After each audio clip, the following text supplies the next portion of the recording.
Hi everyone, myself Anshita Aravind. Today I am here with a new topic, that is human reproductive system. We all know that the human reproductive system has mainly two parts, male reproductive system and the female reproductive system. And today we are discussing about the male reproductive system. So here we are starting with the male reproductive system. Male reproductive system organs include testes, ductus deferens, epididymis, ejaculatory ducts, urethra, seminal vesicles, prostate, bulbourethral glands, scrotum and penis. And in the remaining sessions we will discuss detailedly the physiology of these organs.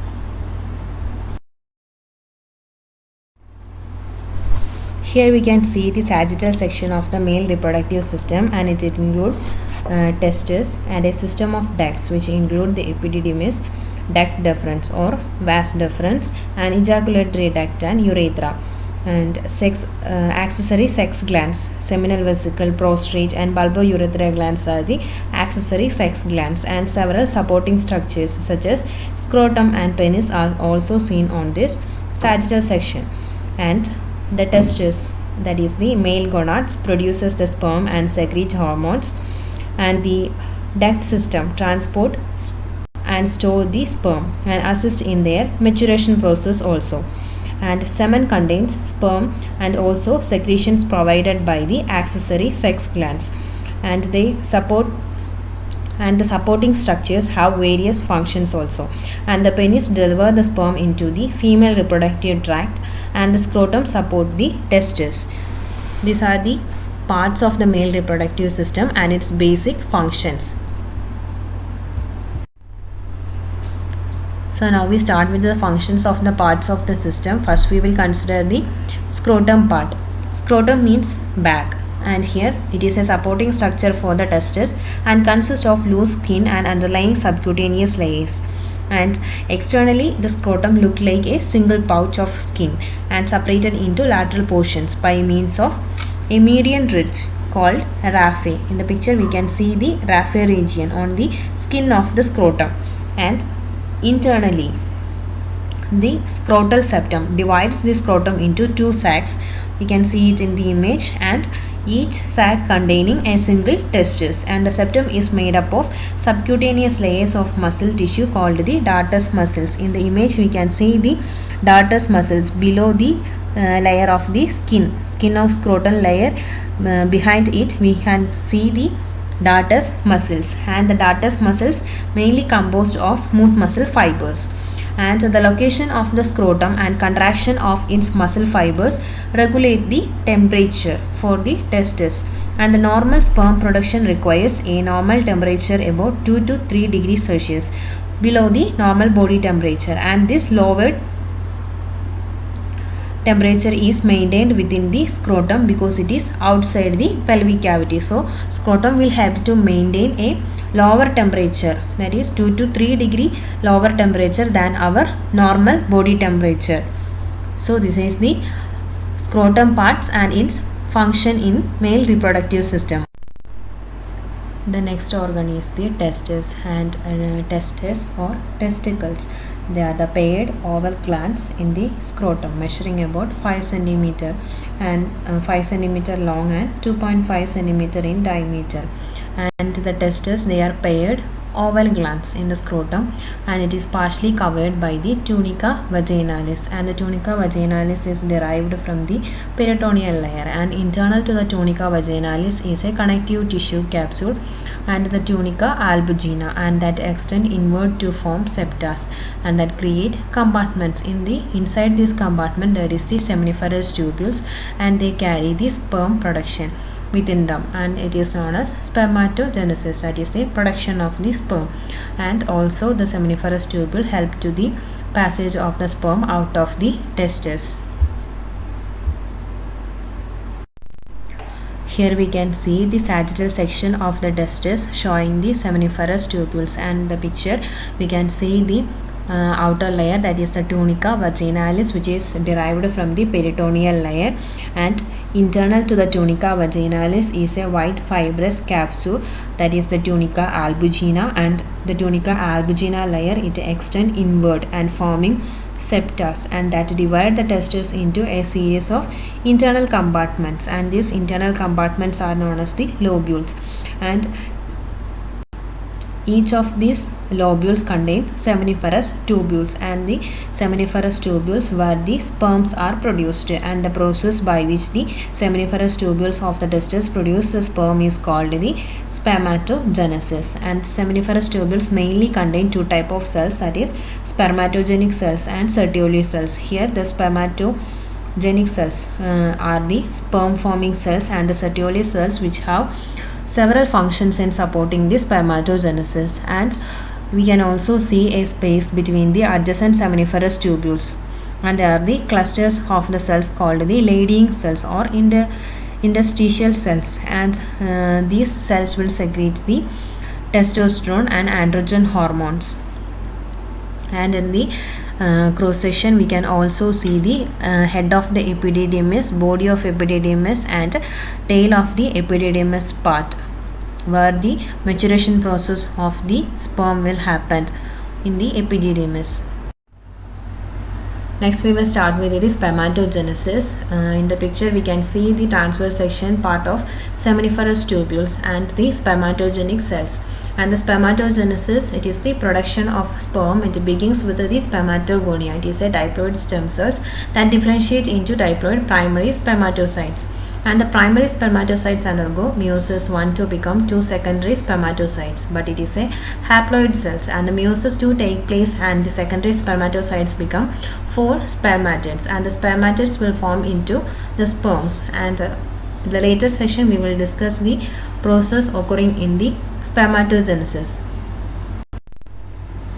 So in the picture we can see the formation of sperm, that is a spermatogenesis.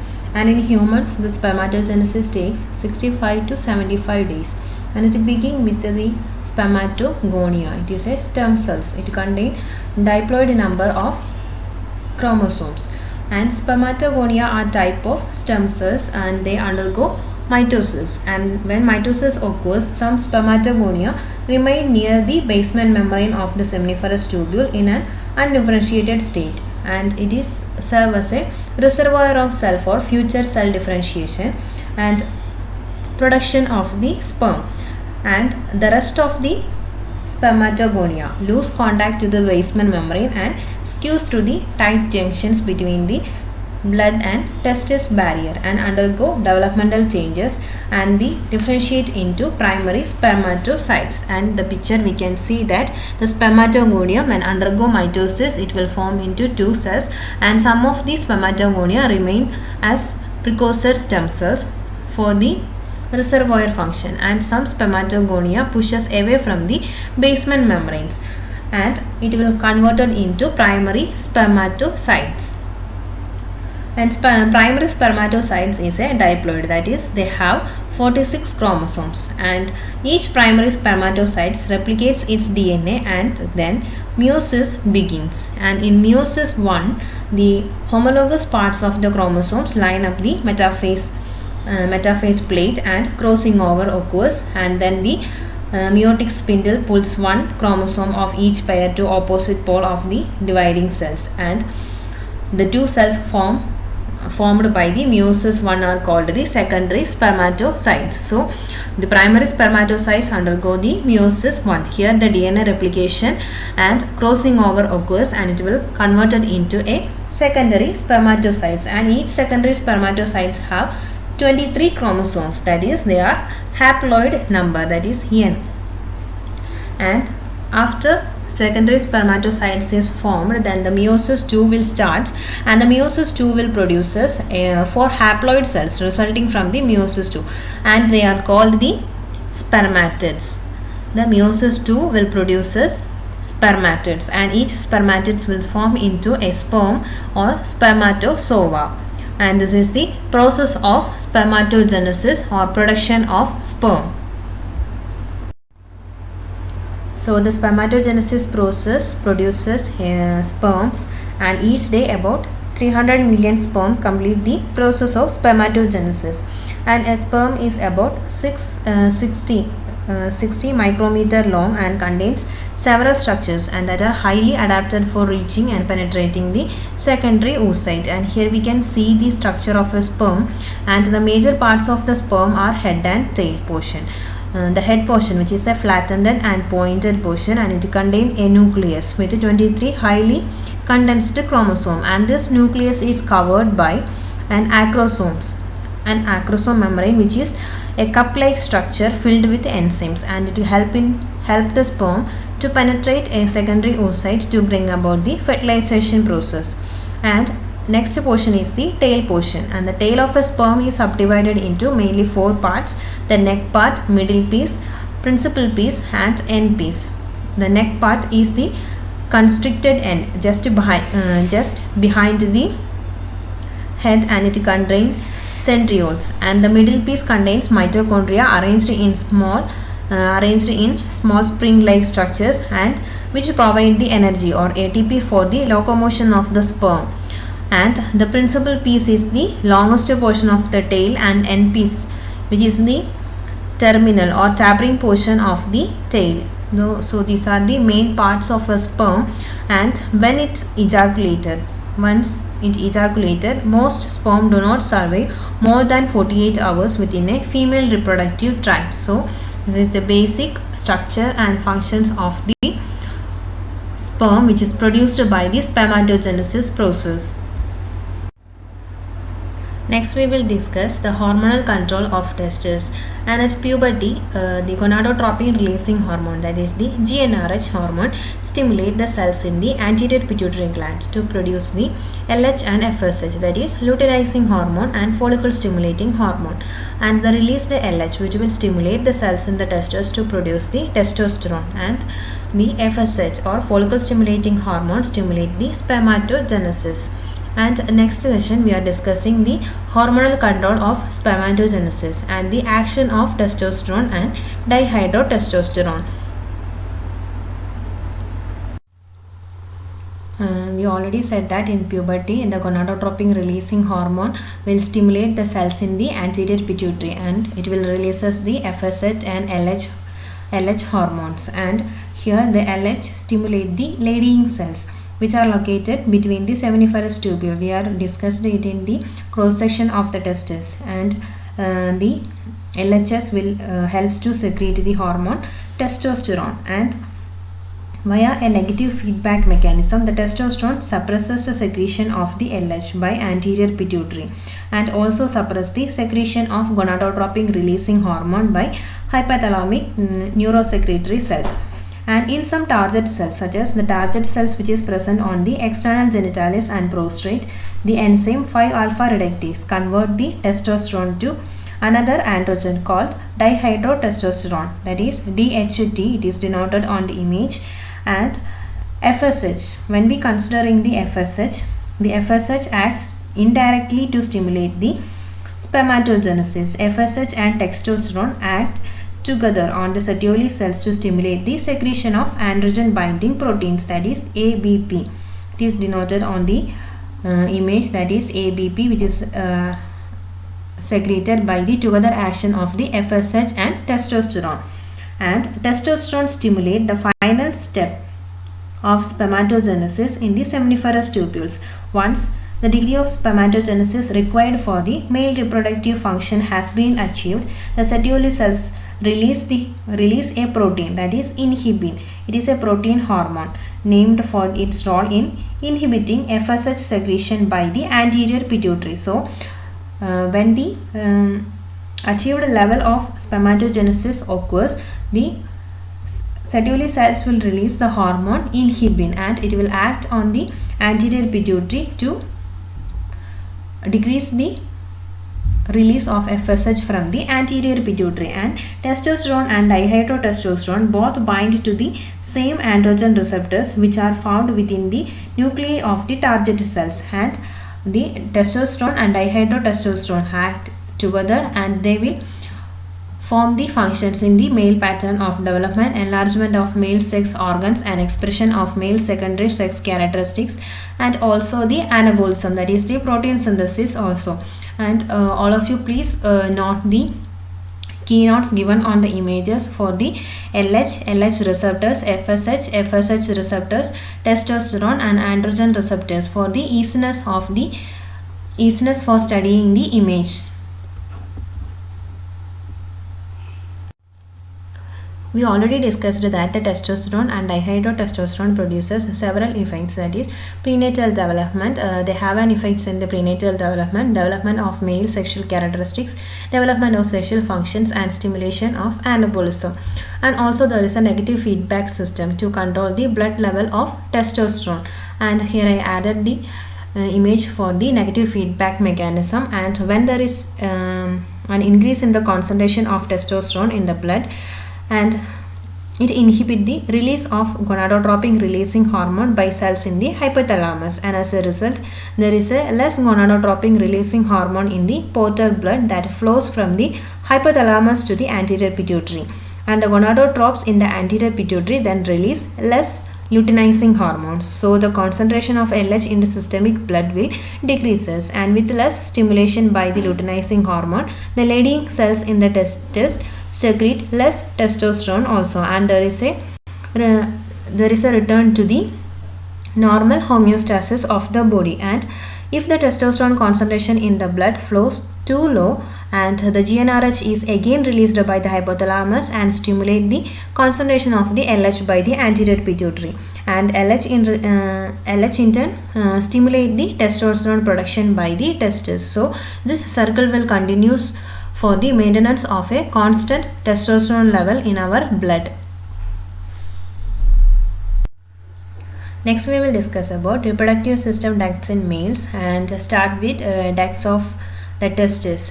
There is a system of ducts in the male reproductive system, and the sperm and fluid travel from the seminiferous tubule to a strained tubule due to the pressure generated by the fluid which is secreted by the Sertoli cells, and from the straight tubules, and then they move into a network of ducts, that is the rate testes, and from the rate testes the sperm move into a series of coiled efferent ducts in the epididymis that empty into a single tube called the ductus epididymis.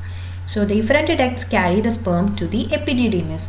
So what is epididymis? Epididymis is a comma-shaped organ about 4 cm long, and that is lies along the posterior border of each testis.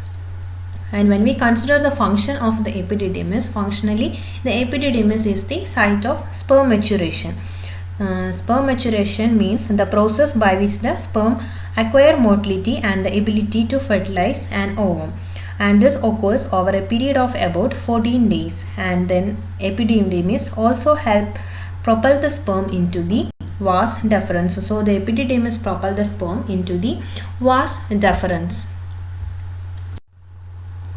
The next part is the ductus deferens. It is otherwise known as the vas deferens. It is almost about 45 cm long, and it exits to the tail of the epididymis and ascends through the spermatic cord into the pelvis. It loops over the ureter and passes over the side and down the posterior surface of the urinary bladder.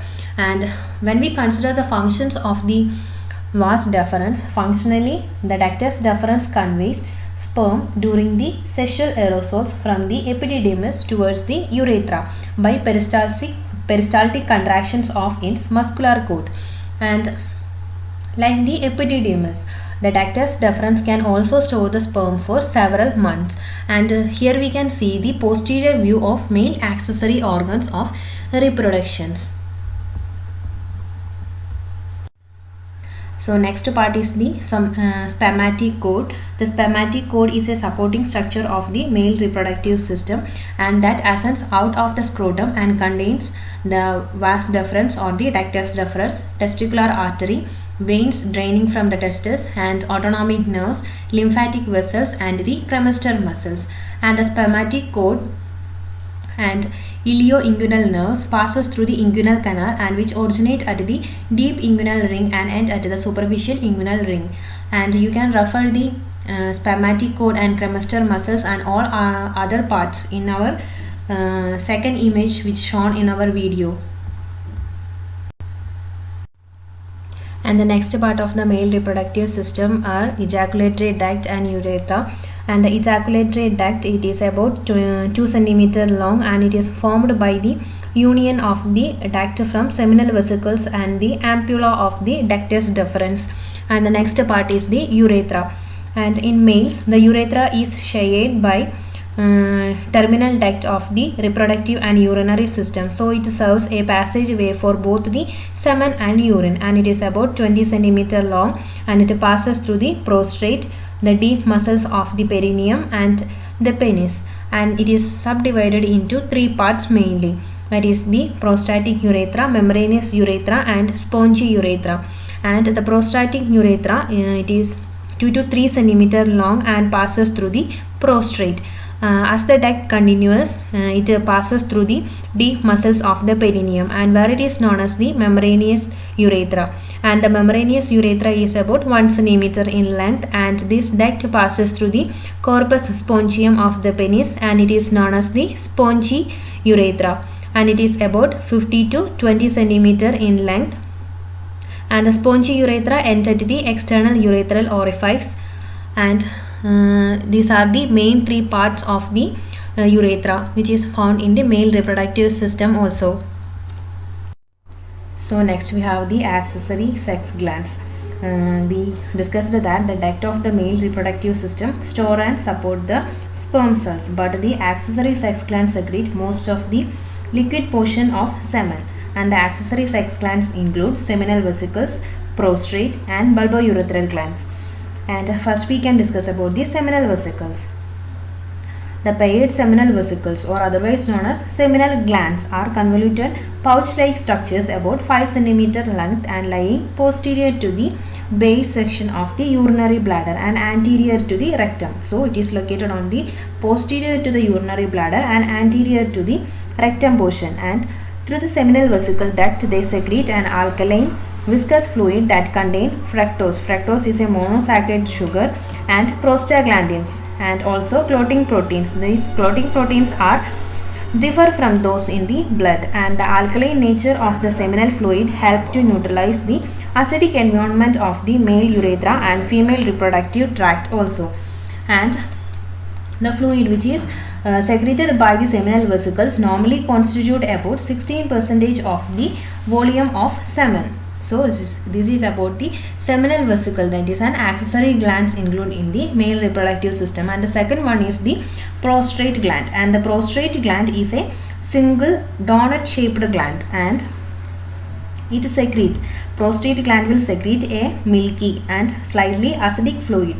The acidic fluid which it has a pH of about 6.5, and that contains several substances such as citric acids and several proteolytic enzymes such as prostate specific antigens, pepsinogen, lysozyme, amylase, and hyaluronidase, and the acid phosphatase, and also seminal plasmin. These are the main substances which is secreted from the prostate gland. And the function of these secreted proteins are the citric acid, which is used by the sperm for ATP production via the Krebs cycle, and several proteolytic enzymes are secreted from the prostate gland such as prostate specific antigen, pepsinogen, lysozyme, amylase, and hyaluronidase. And these eventually break down the clotting proteins from the seminal vesicles. And the third one is the acid phosphatase, which is secreted by the prostate, and its function is unknown. And the seminal plasmin is a prostatic fluid, and it is antibiotic that can destroy the bacteria which is present. So this is the prostate gland's secretion and its functions. And the next gland is the bulbourethral gland. When we talk about bulbourethral gland, this is also a paired gland, and it is also known as the Cowper's glands, and it has a size of about a pea, and they are located inferior to the prostate on either side of the membrane of urethra, and they will secrete, the bulbourethral gland will secrete an alkaline fluid into the urethra, and that protect the passing sperm by neutralizing acid from the urine in the urethra. And they also secrete mucus that will lubricate the end of the penis and the lining of the urethra, decreasing the number of sperm damaged during the ejaculation. This is the main function of the bulbourethral gland or the Cowper's gland. So these three are the main accessory glands found on the male reproductive system, that are the seminal vesicles, prostate gland and bulbourethral glands. Next we will discuss about semen. The semen means seed. It is a mixture of sperm and seminal fluid, and the volume of semen in a typical ejaculation is 2.5 to 5 ml with 50 to 150 million sperm per ml. And when the number of sperm falls below 20 million per ml, the male is likely to be infertile, and the semen has a slightly alkaline pH of 7.2 to 7.7. And the next part in the male reproductive system is the penis. And the penis means tail, and it contains the urethra and is a passageway for the ejaculation of semen and the excretion of urine. And it is a cylindrical in shape and consists of body, glans, penis and root. And first part is the body. The body of penis is composed of 3 cylindrical masses of tissues, and each surrounded by fibrous tissues called the tunica albuginea. And the 2 dorsal masses are called the corpora cavernosa penis, and the small midventral masses the corpus spongium penis. The corpus spongium penis contains the spongy urethra and keeps it open during the ejaculation process. And the distal end of the corpus spongium penis is a slightly enlarged, and it is an acorn shaped region, and it is called the glans penis. It is the second part of the penis, and the distal part of the urethra enlarges within the glans penis and form a terminal slit like opening, and it is known as the external urethral orifice. And the next part of the penis is the root. The root of the penis is the attached portion, and it consists of bulb of penis and the crura of penis. So this is the parts of the penis, that is the body, glans, penis and the root of the penis portion. So the glands, when we consider the glands, the head of the penis which is covered by the prepuce, that is the forescreen. And the weight of the penis is supported by mainly 2 ligaments, and namely the ligaments are the fusiform ligament and the suspensory ligament of the penis, and it is arising from the pubic symphysis. And erection is brought about by the parasympathetic innervation, leading to vasodilation of arterioles in the erectile tissues, and large amount of blood enter the tissues into dilated blood sinuses, and the ejaculation process will occur. And ejaculation, what is ejaculation?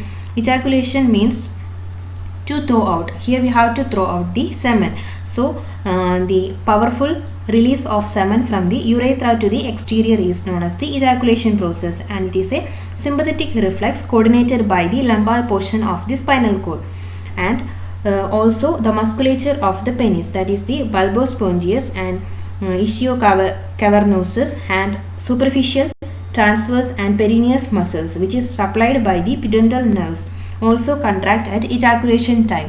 These muscles contract to force the semen out to help the ejaculation process. Here I added the internal structure of penis both in the frontal section and in the transverse section, and we already said that the penis, it is cylindrical in shape and consists of mainly the body part, glans, penis and root. In the picture, the first picture, that is the frontal section, we can see the 3 part, that is the body of the penis, gland penis and root of penis. When we take in the body of penis, we can see the corpora cavernosa penis and corpus spongium penis and the spongy urethra. And when we take in the glans penis region, the glans penis region, its margin is the corona, and the distal end is known as the external urethral orifice, and it is covered by a foreskin. And when we take on the root of the penis, it is mainly consists of the bulb of the penis. So here we can see the internal structure of the penis region. This all about the male reproductive system. In the next session we will discuss about the female reproductive system. Thank you all.